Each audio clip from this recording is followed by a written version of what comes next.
નમસ્કાર, આપ જોઈ રહ્યા છો નેશન પ્લસ ન્યૂઝ। હું છું આપની સાથે હેતલ ભગત।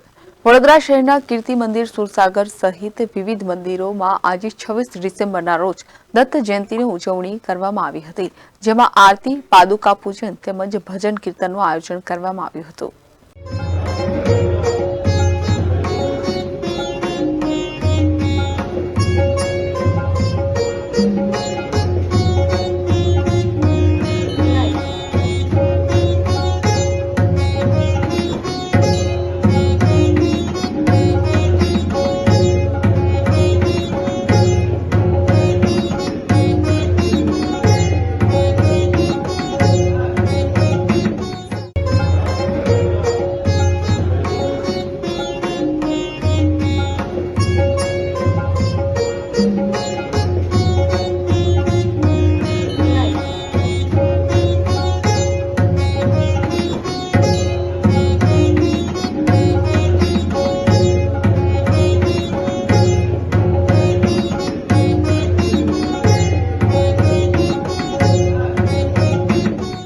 વડોદરા શહેરમાં આજરોજ માગશર સુદ પૂનમના દિવસે દત્ત જયંતિ નિમિત્તે ઐતિહાસિક દત્ત મંદિરોમાં દત્ત બાવનીના પાઠ કરવામાં આવ્યા હતા તથા ભજન કીર્તનના કાર્યક્રમો પણ રાખવામાં આવ્યા હતા। શહેરના કીર્તિ મંદિર ખાતે આવેલ શ્રી કુબેરેશ્વર દત્ત મંદિરે દત્ત જયંતિ ઉજવવામાં આવી। શ્રી કુબેરેશ્વર મંદિર એટલે કુબેર મહારાજની સમાધિનું સ્થાન છે। આ કુબેરેશ્વર મહારાજ દત્ત સંપ્રદાયના હતા, તેથી આ મંદિર કુબેરેશ્વર દત્ત મંદિર તરીકે જાણીતું થયેલ છે। આ મંદિર આશરે 300 વર્ષ જૂનું છે અને 1933માં ફરીથી બનાવવામાં આવ્યું હતું। માન્યતા છે કે કુબેરેશ્વર દત્ત મંદિર ખાતે ભક્તોની માનતા પૂરી થતી હોય છે તથા ઔદુંબર વૃક્ષની પ્રદક્ષિણા કરવાથી પણ ગુરુદોષમાંથી મુક્તિ મળતી હોય છે।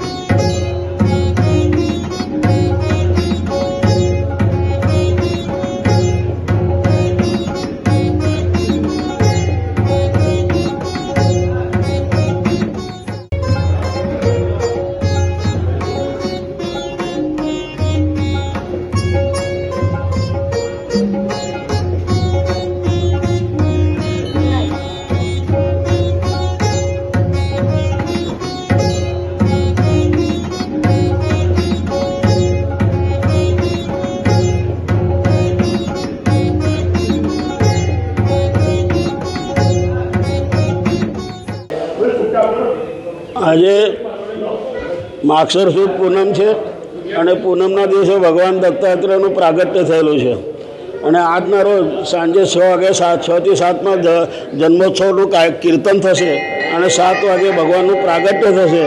અને આ મંદિરમાં વિશેષતા એવી છે કે શ્રી કુબેરેશ્વર મહારાજ, જે રંગાવધૂત મહારાજ, વાસુદેવાનંદ સરસ્વતી ગરુડેશ્વરના મહારાજ, જે દત્ત સાંપ્રદાયિકમાં જે સંતો થઈ ગયા છે, એવી રીતે આપણા તો કુબેરેશ્વર મહારાજ લગભગ 300 વર્ષ પહેલાં અહીંયા આપણા મંદિરમાં અહીંયા આ વડોદરામાં થઈ ગયા છે। અને એ વખતે મહારાજા શ્રીમંત ખંડેરાવ મહારાજ ગાયકવાડનું રાજ હતું અને એ વખતે એમને કુબેરેશ્વર મહારાજ, જે એમને અહીંયા પ્રસિદ્ધિ થઈ અને એમને ગુરુ બનાવ્યા હતા। કુબેરેશ્વર મહારાજને ખંડેરાવ મહારાજશ્રીએ ગુરુ બનાવ્યા। અને આ જે બધું પરિસર છે આ મંદિરનો, કે આજુબાજુ કીર્તિ મંદિર છે, ત્યાં ગાયકવાડ સરકારનું પાછળ સ્મશાન ભૂમિ છે અને આ કીર્તિ મંદિરમાં એમનું સ્મારક છે। અને આ કુબેરેશ્વર મહારાજે જ્યારે દેહ છોડ્યો ત્યારે એમના આ સ્મશાન ભૂમિમાં આ દત્ત સાંપ્રદાયિક હોવાથી અહીંયા સમાધિનું સ્થાન બનાવેલું છે। અને આ જે દત્ત ભગવાનની મૂર્તિ છે એની આગળ શિવલિંગ સ્થાપન કરેલું છે। આ શિવલિંગ જે છે એ કુબેરેશ્વર મહારાજનું સમાધિનું પ્રતીક છે। અને આજે આ મંદિરને 300 વર્ષ થયા છે અને બહુ જાગૃત સ્થાન છે। અને આજે દત્ત જયંતિનો મોટામાં મોટો ઉત્સવ છે, એટલે સર્વ દત્ત ભક્તોને નમ્ર વિનંતી છે કે આજે સાંજે 7 વાગે આવીને એમનો લાવો લેવો, દર્શનનો લાભ લેવા વિનંતી છે અને સર્વ દત્ત ભક્તો આવવા પણ વિનંતી છે।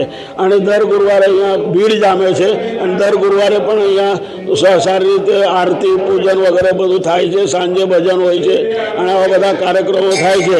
અને સર્વ દત્ત ભક્તોની જે કંઈ મન્નત હોય ત્યાં આપણા નવાસો હોય કે જે કંઈ હોય માનતા હોય એ બધી અહીંયા પૂરી થાય છે એવું ભગવાનની એ છે. Bureau report Nation Plus News Vadodara.